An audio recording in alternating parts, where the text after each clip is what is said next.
Hey there, folks. Santee and Dirty Dan. Howdy. Arizona Ghostriders. Oh, we got mail. Santee, do a video comparing spaghetti westerns to American westerns. Randolph Slumber. I wish you luck.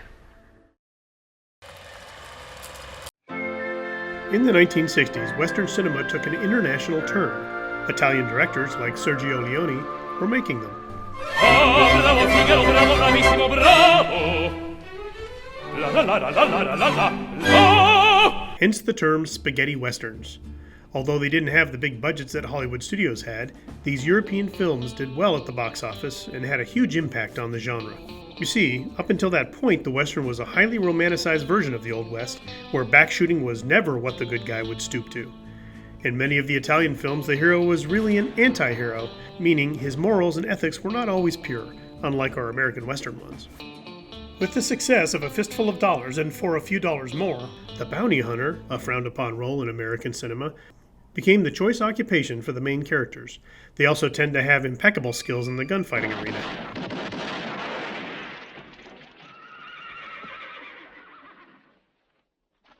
Incidentally, the plot of Fistful of Dollars was borrowed from the Japanese film Yojimbo. Also referred to as macaroni westerns, they are gritty and more violent than their American counterpart. Actors and actresses portray sweaty and filthy characters surviving in barren landscapes which represent the Southwest United States. Old West town sets were built in the desert region of Spain, and southern Italy was also a filming locale. American actors were brought in to play some of the major roles, most notably Clint Eastwood, Lee Van Cleef, Eli Wallach, Charles Bronson, just to name a few. Although 90% of the cast was European, they dubbed our American gunslingers to appease that audience. The reverse was done when the films made it over to the United States.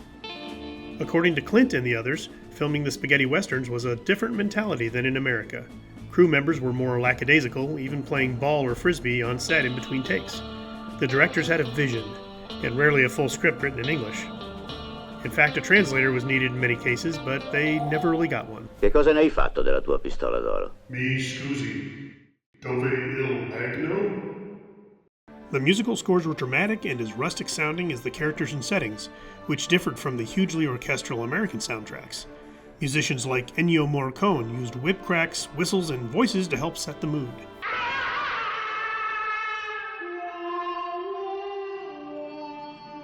The paella western's favor began to wane by the late 1970s after roughly 600 films, but the impact it made on the genre was great. Directors like Clint Eastwood and Quentin Tarantino are heavily inspired by them. We Americans are clearly attracted to that take on the Old West. Heck, elements are evident in video games like the Red Dead Redemption series.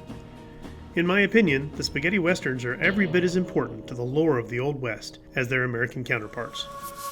In the 60s, they started making these spaghetti westerns. I was always jealous of these guys because they had better background music than we did. And they all got to wear those great raincoats. Well, folks, that's it on spaghetti westerns. Please like, share, and subscribe. E ti vedremo lungo il sentiero. Yes, I did. How'd you do that? I speak Italian. You didn't know that?